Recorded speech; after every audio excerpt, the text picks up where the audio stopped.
Hello everyone, আসসালামু আলাইকুম। Welcome to my channel. আশা করছি সবাই ভালো আছেন।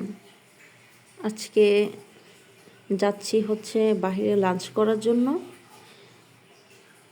বাংলাদেশের কোথাও জ্যাম না থাকলেও মোহাম্মদপুরে অবশ্যই জ্যাম থাকে। এখন আছি আমরা মোহাম্মদপুরে তাজমহল রোডে। কি পরিমাণ জ্যাম! যদিও এই দুপুর টাইমে জ্যাম থাকার কথা না, আরও হচ্ছে ডিসেম্বর মাস, বাট ওই যে বললাম যে এটা মোহাম্মদপুর। এখন আমরা তাজমহল রোড থেকে রিং রোডের দিকে যাচ্ছি। আমরা প্রায় কাছাকাছি চলে এসেছি। এই তো এখনই আমরা নেমে যাব। আমার হাজবেন্ড মামাকে বলতেছিল যে মামা চলে এসেছি, আপনি ইউটার্ন দিয়ে নামিয়ে দেন। আমরা আসলে সবসময় ধানমন্ডির সুলতান ডাইনে যাই সচরাচর, কিন্তু এই ব্রাঞ্চ কাচ্চি ভাইয়ের এই ব্রাঞ্চটাতে আজকে হচ্ছে ফার্স্ট টাইম ট্রাই করতেছি। কেমন কি অভিজ্ঞতা হবে জানি না, দেখা যাক কি অভিজ্ঞতা হয়। শুরুতেই এই সিঁড়ি দেখে আমি পুরো ভয় পেয়ে গেছি।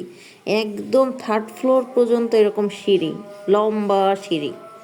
হ্যাঁ, তো অবশেষে আমরা ঢুকতেছি কষ্টের পথ শেষ করে।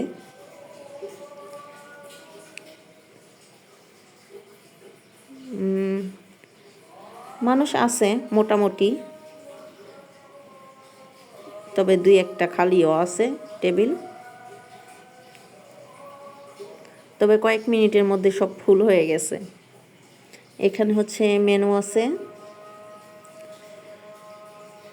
আমরা হচ্ছে 2টা কাচ্চি অর্ডার দিয়েছিলাম, বোরহানি। কারণ সুলতান ডাইন হোক বা কাচ্চি ভাই হোক, এখানকার ফিরনির এগুলার অভিজ্ঞতা আমার ভালো না। ফিরনি আর কাবাবের অভিজ্ঞতা আমার ভালো না, তার জন্য আমি এটা অ্যাভয়েড করি।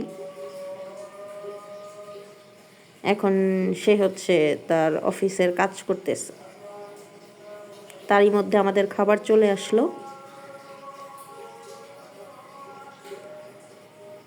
সো দেখা যাক খাবার কীরকম হয়। খাবারের অভিজ্ঞতা খুবই বাজে, কারণ আমরা জানি কাচ্চির মাংসগুলো সাধারণত খুবই সফট হয়, বাট এখানে দাঁত দিয়ে টেনে ছিঁড়া যাচ্ছিল না।